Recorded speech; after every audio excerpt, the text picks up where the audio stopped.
Hello friends, नमस्कार। Ranker maker में आप लोगों का स्वागत है। तो जैसे कि हम लोग देख रहे थे कि एनसीईआरटी की जो सीरीज चल रही है आपकी, ठीक है, ये 6 to 12 तक का है आपका। इसमें से मैंने 6 क्लास, 7th क्लास और क्लास 8 का हिस्ट्री प्लस आपका ज्योग्राफी कंप्लीट हो गया। ठीक, तो 6 से 8 तक हो गया, फिर 9th 10th का कराएंगे, फिर 11th 12th का। अभी जो क्लास 6 का आपका पॉलिटी चल रहा है, क्या चल रहा है? पॉलिटी की एनसीईआरटी चल रही है, और जिसका ये टॉपिक इकाई नंबर 2 है, मतलब इसमें इकाइयों में बांटा गया इस टॉपिक को, और इकाई नंबर 2 में ये चैप्टर नंबर आपका 3 होगा। कौन सा होगा? 3। चलिए तो स्टार्ट करते हैं चैप्टर नंबर 3 का। नाम देखते हैं क्या है। तो सरकार क्या होती है? सरकार, सरकार के बारे में जानेंगे। चैनल पे अगर अभी कोई नया है तो चैनल को लाइक कर ले, सब्सक्राइब करें, और रैंकर मेकर से एक अपना परिवार समझ के इससे जुड़ जाएं। ठीक है, क्योंकि आपको यहाँ पे पूरा यूपीएससी एनसीईआरटी टोटल मिलेगी। आप किसके लिए? विद आंसर, क्वेश्चन आंसर, कोई भी एग्जाम की प्रिपरेशन कर रहा हूँ सभी के लिए। और यहाँ पे मैं यूपीपीसीएस और आर ओ यूपीएससी 3 लोग, ये पेपर भी आपको सॉल्व यहाँ पे मिल जाएंगे, मॉक टेस्ट। तो जुड़े रहेंगे रैंकर मेकर से। स्टार्ट करते हैं सरकार। तो हाल बुरा नहीं है, जरूर पास के किसी गांव में नल से पानी आ रहा होगा ना। ये कंडीशन दिख रही है कि नेताजी देख रहे हैं, टहल रहे हैं, तो लाइन लगी हुई, सब लोग पानी के लिए टहल रहे हैं। तो चुनाव का माहौल ही चल रहा है इस टाइम पे। हाँ, लोकसभा का जो 18वीं लोकसभा का चुनाव चल रहा है। सरकार के बारे में देखते हैं क्या। हैप्पी बर्थडे, ये सेलिब्रेशन हो रहा है किसी का। नेताजी जाएंगे। मैंने उससे छोटी माला बनाने के लिए कहा था, वो बहुत दुबले पतले बूढ़े व्यक्ति हैं और इतनी भारी माला का वजन संभाल नहीं पाएंगे। ये नेताजियों के शब्द हैं। तो सरकार, लोकतंत्र में एक कार्टूनिस्ट का काम है कि वह कार्टूनों के जरिए अपने अधिकारों का प्रयोग आलोचना करने, व्यंग करने तथा राजनेताओं की गलतियों को ढूंढने के लिए करें। ये आर के लक्ष्मण जी ने ये कहा था। आज की तरह मीडिया नहीं होनी चाहिए कि हाँ, एकदम से चापलूसी करे। सरकार की चापलूसी नहीं, सरकार से क्वेश्चन करो। आप तो देश हित में बात करिए, जनता के हित में बात करिए। करिए कि आपने कहाँ पे क्या कौन सा विकास किया है, हेल्थ सेक्टर में क्या काम किया, एजुकेशन सेक्टर में क्या किया है, तो अच्छी बात, वो जवाब देंगे। और उसके लिए नेता लोग अपना सोचेंगे आगे कि चलिए नहीं किया तो करना है। तो ये चैप्टर 3 है, अध्याय 3, सरकार क्या है। सरकार है, तो आपने सरकार शब्द का जिक्र कई बार सुना होगा। इस पार्ट में आप यह पढ़ेंगे कि सरकार क्या है और यह हमारे जीवन में कितनी महत्वपूर्ण भूमिका निभाती है। सरकारें क्या करती हैं, वे निर्णय कैसे लेती हैं। अलग अलग तरह की सरकारों में, जैसे लोकतांत्रिक सरकार एवं राजतांत्रिक सरकार के बीच क्या अंतर है, दोनों देखेंगे। लोकतंत्र वाला क्या है, राजनीतिक क्या है, राजतंत्रीय क्या है। चलिए पढ़कर पता लगाते हैं। तो सरकार से कामगारों के अधिकारों की रक्षा की मांग की जाती है कि जो कामगार हैं उनके अधिकार की रक्षा हो, उनको रोजगार मिले, न्यूनतम वेतन मिले, है डेली बेसिस पे। बाढ़ पीड़ितों के लिए सरकार की ओर से राहत सामग्री मिली जाती है। प्याज की दर से उछाल, सरकार ने प्याज के दाम तय किए। सर्वोच्च न्यायालय के लिए 5 और न्यायाधीश की सरकार ही नियुक्त करेगी। कोयला और बिजली विभागों के पुनर्गठन के पक्ष में सरकार, ये टाइप के क्वेश्चन कर सकते हैं। सरकार ने 15,000 से अधिक गाँवों के सूखाग्रस्त घोषित किया। तो सारे काम सरकार के हैं। यहाँ साइड्स में ब्लू प्रिंट में दिया गया कि ऊपर दी गई अखबार की सुर्खियों को देखिए, इनमें से सरकार के जिन कामों की बात की जा रही है उनकी सूची बना सकते हैं आप। क्या है, क्या सरकार का काम बहुत ही विस्तृत नहीं है? आपके अनुसार क्या सरकार क्या है? कक्षा में इस पर चर्चा करें। चलिए देखते हैं, अपना स्टार्ट करते हैं। तो हर एक देश को विभिन्न निर्णय लेने या काम करने के लिए सरकार की जरूरत होती है। निर्णय कई विषयों से संबंधित हो सकते हैं। सड़कें हैं, स्कूल हैं, कहाँ बनाए जाएं, बहुत ज़्यादा महंगी हो जाने वाली किसी चीज़ के दाम कैसे घटाया जाए, है ना। तो अथवा बिजली की आपूर्ति को कैसे बढ़ाया जाए। सरकार कई सामाजिक मुद्दों पर भी कार्रवाई करती है। उदाहरण के लिए सरकार गरीबों की मदद करने के लिए कई कार्यक्रम चलाती है। इसके अलावा वह अन्य महत्वपूर्ण काम भी करती है, जैसे डाक रेल सेवाएं चलाना, ही सारी चीजें सरकार के अंडर। चलिए, तो लिखा है कि सरकार का काम देश की सीमाओं की सुरक्षा करना भी है, दूसरे देशों से शांतिपूर्वक संबंध बनाए रखना है। उसकी जिम्मेदारी यह सुनिश्चित करना है कि देश के सभी नागरिकों को पर्याप्त भोजन और अच्छी स्वास्थ्य सुविधाएं मिले। जब प्राकृतिक विपदा घेरती है, तो जैसे सुनामी आना है, भूकंप आना, ये सारी चीज़ों में सरकार आपकी हेल्प करे। तो मुख्य रूप से सरकार ही पीड़ित लोगों की सहायता करती है। अगर कहीं कोई विवाद होता है या कोई अपराध करता है तो लोग न्यायालय जाते हैं, न्यायालय भी सरकार का ही एक अंग है। ओके, जी, सरकार द्वारा तो चुने जाते हैं। तो शायद आपको यह जानकर अचरज हो रहा होगा कि सरकार इतना सब कुछ कैसे कर पाती है और सरकार के लिए इन नामों को करना क्यों जरूरी है, इन कामों को करना क्यों जरूरी है। तो तो जब लोग इकट्ठे रहते हैं और काम करते हैं तो कुछ हद तक एक व्यवस्था की जरूरत होती है ना, इकट्ठे रह रहे हैं। और जिससे कि आप सरकार के लिए कुछ और कामों के लिए उदाहरण दे सकती हैं जिनकी चर्चा ऊपर की गई है, तो बताने आप। तो आवश्यक निर्णय लिए जा सकें, कुछ नियमों की जरूरत होती है जो सब पर लागू हो जाए। उदाहरण के लिए संसाधनों के नियंत्रण और देश की सीमा की सुरक्षा की जरूरत होती है, ताकि लोग सुरक्षित महसूस करें, दूसरे लोग देशों के लोग घुस ना आए, कुछ बात ना हो, आतंकवादी हमले ना हो। लोगों के लिए सरकार कई तरह के काम करती है, नियम बनाती है, निर्णय लेती है और अपनी सीमा में रहने वाले लोगों पर उन्हें लागू करती है। ओके। तो ये कुछ उदाहरण जो सरकार के अंग हैं, सर्वोच्च न्यायालय है, भारत पेट्रोलियम है, भारतीय रेल है, सभी सरकार के अंग हैं। तो कोई इंडियन कैरिक्यून एक्सप्रेस है, आपकी सेंट्रल इंडियन रेल। सरकार के स्तर की बात करते हैं, क्या स्तर होता है। तो अब आपको पता ही कि सरकार कितनी सारी अलग अलग चीज़ों के लिए जिम्मेदार है, तो क्या आप सोच सकते हैं कि सरकार के ये सारे इंतजाम कैसे करती होगी। दरअसल सरकार अलग अलग स्तरों पर काम करती है, स्थानीय स्तर पर अलग रहेगा, राज्य के स्तर पर अलग रहेगा और राष्ट्रीय स्तर पर अलग रहेगा। तो एक कौन कौन सा स्थानीय होगा, राज्य स्तर पर, राष्ट्रीय स्तर पर। अब स्थानीय स्तर पर का मतलब अब आपके गांव गांव में जो काम किया जा रहा है वो हो जाएगा, आपके गांव या शहर या मोहल्ले से है। राज्य स्तर का मतलब हो गया जो पूरे राज्य को ध्यान में रखते हैं, जैसे हरियाणा असम एक राज्य है, सरकार के पूरे राज्य में काम करती है। मानचित्र को अभी हम देखेंगे, बताएंगे क्या है इसमें। तो राष्ट्रीय स्तर की सरकार का संबंध पूरे देश से, कैसे, पूरे देश से। इस किताब में आप आगे चलकर पढ़ेंगे कि स्थानीय सरकार कैसे काम करती है, और आगे की कक्षाओं में राष्ट्रीय एवं राष्ट्रीय स्तर पर सरकारों के कामों के बारे में जानेंगे। तो मैप तो अभी ऊपर नहीं था, नीचे मैप हम दो को दिखा देते हैं आपको। तो यहाँ पे देखो ये स्टेट बने हैं, जैसे लद्दाख है, श्रीनगर है, हिमाचल प्रदेश है, उत्तराखंड, चंडीगढ़ है, राजस्थान है, उत्तर प्रदेश है, दिल्ली है। ये सारी चीज़ें आपकी 28 स्टेट्स हैं, 8 यूटीएस हैं, तो वो बने हुए हैं, देख सकते हैं। हाँ ये देखो यहाँ पे नेपाल के साथ सीमा बना रही है, तो आपको पता होगा पाकिस्तान, यहाँ चीन है, नेपाल, यहाँ पे भूटान हो जाएगा आपका, उधर म्यांमार हो गया, उधर पाकिस्तान हो जाएगा, अफगानिस्तान, बस यही सीमा है।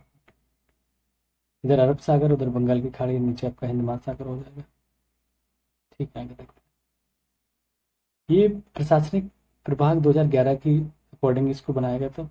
तो ये सिर्फ प्रशासनिक चीज़ों को बांटा गया। अब क्लियर नहीं होगा मैम, बस अब स्टेट देख ली, वहाँ के कुछ इंपॉर्टेंट जिले स्तर पे, गांव स्तर की चीज़ों को कुछ लिखा गया।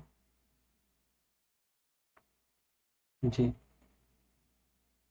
ठीक है। तो आंध्र प्रदेश राज्य के पुनर्गठन के बाद जब 2 जून 2014 को तेलंगाना भारत का 29वां राज्य बना, और 31 अक्टूबर 2019 में जम्मू कश्मीर राज्य से दो अलग अलग केंद्र शासित प्रदेशों में बटा, जम्मू कश्मीर और लद्दाख। कब, 31 अक्टूबर 2019 को। सीधा क्वेश्चन है। सरकार एवं कानून की बात करते हैं, देखते हैं क्या है। तो सरकार एवं कानून, तो सरकार कानून बनाती है और देश में रहने वाले सभी लोगों को कानून मान्य होते हैं। केवल यही वह तरीका है जिससे सरकार काम कर सकती है। सरकार के पास जैसे कानून बनाने की ताकत होती है, वैसे ही यह ताकत भी होती है कि लोगों को कानून मानने के लिए बाध्य करे। कैसे लोगों को बाध्य करेंगे, कानून अगर नहीं मानेंगे तो उसके लिए सजा का प्रावधान करेंगे। उदाहरण के लिए एक कानून है कि गाड़ी चलाने वाले के पास लाइसेंस होना चाहिए। अगर कोई लाइसेंस के बिना गाड़ी चलाते हुए पकड़ा जाए तो उसे जेल की सजा काटनी पड़ती है या जुर्माना भरना पड़ता है। तो इस प्रकार इस प्रश्न का उत्तर, अच्छा एक प्रश्न था नीचे लिखा है कि किसी दूसरे कानून को लेकर यह विचार कीजिए कि लोगों के लिए उसे मानना क्यों जरूरी है। जैसे आप देख सकते हैं कि सरकार जो कार्रवाई कर सकती है, उसके अलावा अगर लोगों को लगे कि किसी कानून का ढंग से पालन नहीं हो रहा है, तो वे भी कुछ कदम उठा सकते हैं।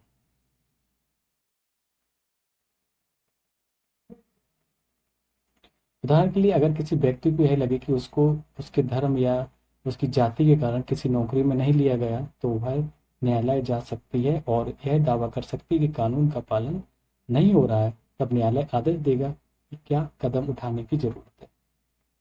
तो सरकार के प्रकार की हम बात करेंगे, तो सरकार को निर्णय लेने और कानूनों का पालन करवाने यानी उन्हें बाध्य बनाने की शक्ति कौन देता है, ये भी देखना है हमें। तो इस प्रश्न का उत्तर इस बात पर निर्भर करता है कि उस देश में कैसी सरकार है। सरकार भी दो तरीके की होगी।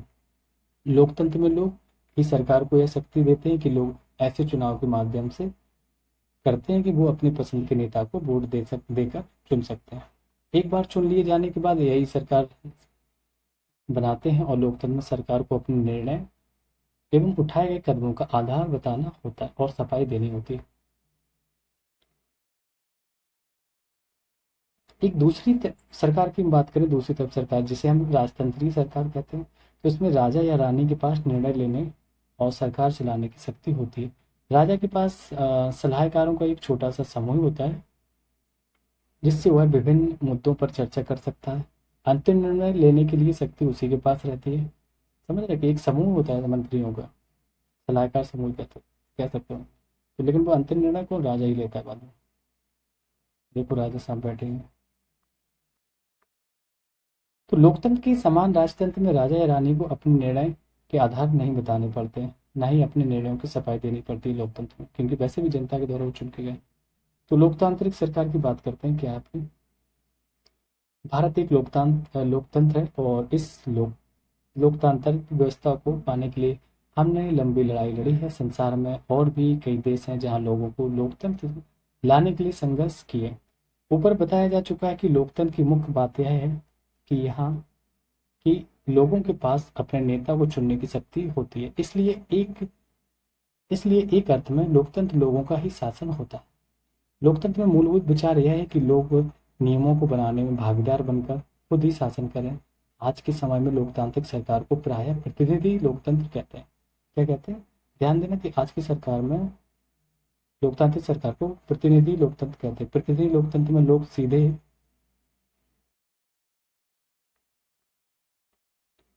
भाग नहीं लेते हैं, बल्कि चुनाव की प्रक्रिया के द्वारा अपने प्रतिनिधि को चुनते हैं, है ना, क्योंकि लोग अपने अपने नेता को चुनते हैं।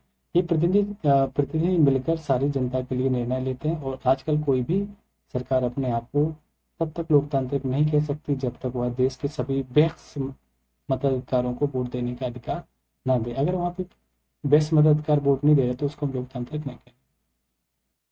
तो लेकिन हमेशा ऐसा नहीं था कि क्या आप विश्वास कर सकते हैं कि एक समय ऐसा था जब लोकतांत्रिक सरकारें औरतों और गरीबों को चुनाव में भाग नहीं लेने देती थी।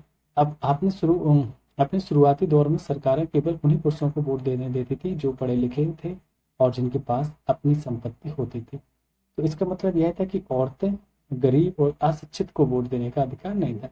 ऐसी स्थिति में देश उन्हीं नियमों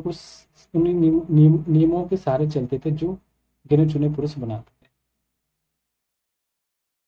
तो भारत में आज़ादी से पहले अगर हम बात करें तो भारत में आज़ादी से पहले बहुत ही कम लोगों को वोट देने का अधिकार था। इसलिए जनता ने संगठित होकर इस अधिकार की मांग की कि गांधी जी समेत कई नेताओं ने इस अन्यायपूर्ण व्यवहार का विरोध किया, और उन्होंने भी जोर शोर से यह मांग उठाई कि 1931 में यंग इंडिया, जिनकी जो पत्रिका थी गांधी जी की, में लिखते हुए गांधी जी ने कहा, मैं यह विचार सहन नहीं कर सकता कि जिस आदमी के पास संपत्ति है वह वोट दे सकता है, लेकिन वह आदमी जिसके पास चरित्र है पर संपत्ति या शिक्षा नहीं है तो वो वोट नहीं दे सकता।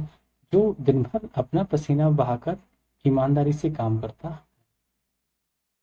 तो वह वोट नहीं दे सकता क्योंकि उसने गरीब आदमी होने का गुनाह किया है। तो गांधी जी ने इनकी आलोचना की थी। ठीक है, तो चलिए थोड़ा सा देख लेते हैं ऊपर क्या कुछ साइड से चीजें दी गई थी। ये पिक्चर थी और इधर कुछ लिखा था। लोकतंत्र में लोगों की भागीदारी उन निर्णयों को लेने में महत्वपूर्ण है जो उनको प्रभावित करते हैं। क्या आप इससे सहमत हैं? अपने जवाब को दो कारण बता दीजिए, बता देना। आपके यहाँ जिस प्रकार की शासन व्यवस्था है उसके स्थान पर आप कैसी शासन व्यवस्था चाहेंगे और क्यों? नीचे दिए गए कथनों में गलतियां से उन्हें सुधार करें। राजतंत्र में देश के नागरिकों को अपनी पसंद का नेता चुनने की छूट गलत हो गया तो लोकतंत्र में था। लोकतंत्र में एक राजा के पास देश भर नहीं, ये भी गलत, उल्टा हो गया, यहाँ पे राजतंत्र हो जाएगा। राजतंत्र में राजा या रानी द्वारा लिए गए निर्णयों पर लोग प्रश्न उठा सकते हैं। नहीं, ऐसा नहीं। ठीक है, हाँ उठा तो वैसे भी उस पर भी सकते हैं, उस पर विरोध होता है। ये देखो, ये वोट डाला जा रहा है। मतदान के समय मतदान की उंगली पर स्याही से निशान लगाया जाता है ताकि वह केवल एक वोट दे सके। ग्रामीण मतदान केंद्र का ये दृश्य है। तो आप लोग भी वोट डालिएगा जिसका भी जिस चरण में है। इलाहाबाद में 25 मई को चुनाव होना है। ये वोट्स फॉर वुमेन के लिए आंदोलन चलाया गया था। संसार में कहीं भी सरकारों ने स्वेच्छा से अपनी शक्ति शक्ति लोगों के साथ नहीं बांटी है। पूरे यूरोप हो, अमेरिका हो आपका, में महिलाओं और गरीबों को सरकार के कार्यों में भागीदारी के लिए संघर्ष करना पड़ा। अब यहाँ महिलाओं द्वारा मताधिकार के लिए किए गए संघर्ष ने प्रथम जो विश्व युद्ध हुआ था आपका के दौरान मजबूती पकड़ी। इस आंदोलन को महिला मताधिकार आंदोलन कहते हैं। कौन सा प्रथम विश्व युद्ध? और अंग्रेजी से इसे सफ्रेज मूवमेंट कहते हैं। क्या कहते हैं अंग्रेजी में से? सफ्रेज मूवमेंट। सफ्रेज का मतलब होता है कि वोट देने का अधिकार। क्या होता है? वोट देने का अधिकार। तो युद्ध के दौरान बहुत से पुरुष लड़ाई में थे, इसलिए महिलाओं को उन कामों को करने के लिए बुलाया गया जो पहले पुरुषों के काम माने जाते थे। जबकि महिलाओं ने विभिन्न प्रकार के काम और उनकी व्यवस्था करना शुरू किया, तो लोगों को यह देखकर बड़ा आश्चर्य हुआ कि उन्होंने महिलाओं और उनकी क्षमताओं के बारे में क्यों इतनी गलत रूढ़िबद्ध धारणाएं बनाए रखी थी कि महिलाएं ये काम नहीं कर सकती। इस तरह महिलाओं को निर्णय लेने में समान रूप से योग्य माना जाने लगा। तो महिलाएं मताधिकार आंदोलन के साथियों ने सभी महिलाओं के लिए वोट देने के अधिकार की मांग की। उनकी आवाज़ सुनी जाए, इसके लिए उन्होंने जगह जगह पर अपने आपको लोहे की जंजीरों से बांध कर प्रदर्शन किया। उनमें से कई क्रांतिकारी महिलाएं जेल गईं और भूख हड़ताल पर बैठ गईं। तो अमेरिका में औरतों को वोट देने का अधिकार जब मिला तो वो 1920 की बात है कि 1920 में मिला। जबकि इंग्लैंड में औरतों की यह अधिकार 1928 में मिला, तो इसके पहले तो अमेरिका मिल चुका था। ठीक है। तो पृष्ठ नंबर 33 और 34 में मानचित्र को देखिए। वे भारत राज्यों को, केंद्र शासित प्रदेश और दिल्ली को दर्शाते हैं। इन चित्रों को और विभिन्न अन्य संसाधनों से निम्न जानकारी का पता लगा। क्या भारत के पड़ोसी देशों के नाम बता सकते हैं आप? कौन कौन सा है? तो मैं बता देता हूँ आपको। जैसे पाक हो गया, यहाँ से देखेंगे अफगानिस्तान हो गया, ऊपर जाएंगे चीन हो जाएगा, चीन के बाद नेपाल, भूटान। ठीक है। तो 5 ये हो गए। 1 2 3 4 5। म्यांमार हो जाएगा, 6 हो गए। ठीक है। पाकिस्तान हो गया, अफगानिस्तान हो गया, चीन हो गया, नेपाल हो गया, भूटान, और यहाँ पे एक आपका बांग्लादेश हो जाएगा। ठीक है। तो बांग्लादेश, म्यांमार आपकी नेचुरल बाउंड्री शेयर करता है। 7 ही हो गए, 7+2 होते हैं। 2 आपके हैं जो बॉर्डर बॉडी, श्रीलंका, और आपका दूसरा हो जाएगा मालदीव। ओके। तो ये टोटल 7 कंट्रीज हैं जो टच करती है। 2 बॉर्डर बॉडीज हैं, सॉरी 9 है टोटल। 2 बॉर्डर बॉडीज हैं और 2 आपकी 2 वाटर बॉडीज हैं और 7 आपकी लैंड लोन कंट्रीज। तो अपने राज्य या केंद्र शासित प्रदेश और उसके पड़ोसियों के नाम बताइए। जैसे आप यूपी से हैं तो यूपी के नाम बता सकते हैं, कौन कौन से राज्य से गिरी हो।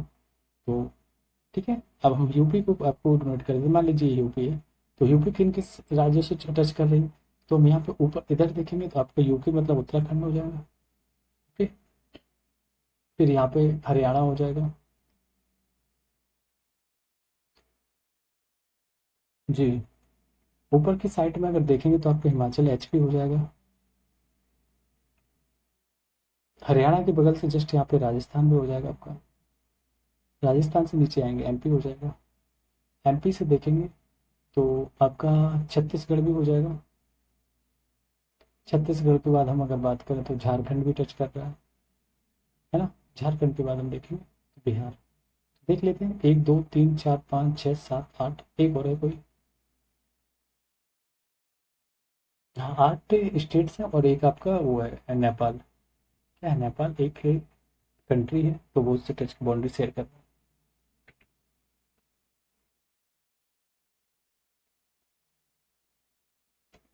नहीं नहीं, पंजाब नहीं करता।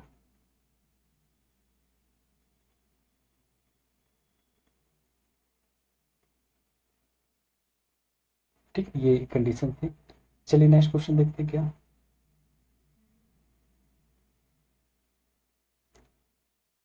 नेक्स्ट है कि अपने जिले और उसके पड़ोसी जिलों के नाम बता। भैया आप पड़ोसी जिलों को बता दिए। तो मेरा जिला जालौन है, लेकिन मैं प्रयागराज में रहता हूँ।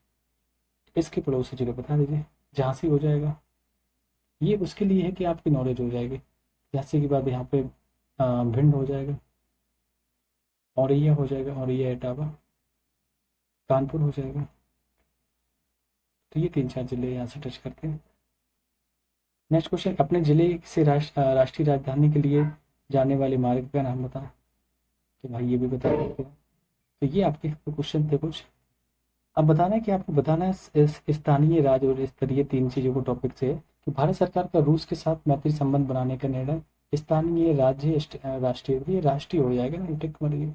पश्चिम बंगाल सरकार का सारे सरकारी स्कूलों में कक्षा 8 में बोर्ड की परीक्षा लेने का निर्णय है। तो ये राज्य स्तरीय हो जाएगा पश्चिम बंगाल।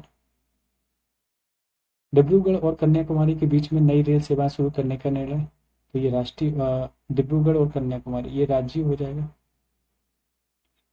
गांव में एक सार्वजनिक कुएं के स्थान को चुनने का निर्णय, ये आपका स्थानीय हो जाएगा। चलिए नीचे देखते हैं। पटना में बच्चों के लिए बड़ा सा पार्क बनाने का निर्णय। तो ये राज्य स्तरीय हो जाएगा दूसरा। हरियाणा सरकार के सारे किसानों को ये मुफ्त बिजली का देना, राज्य स्तरीय। 1,000 रुपये का नया नोट शुरू करने का, ये आपका सेंट्रल राष्ट्रीय हो जाएगा। तो ये आपके यहाँ पे। चलिए नेक्स्ट देखते हैं क्या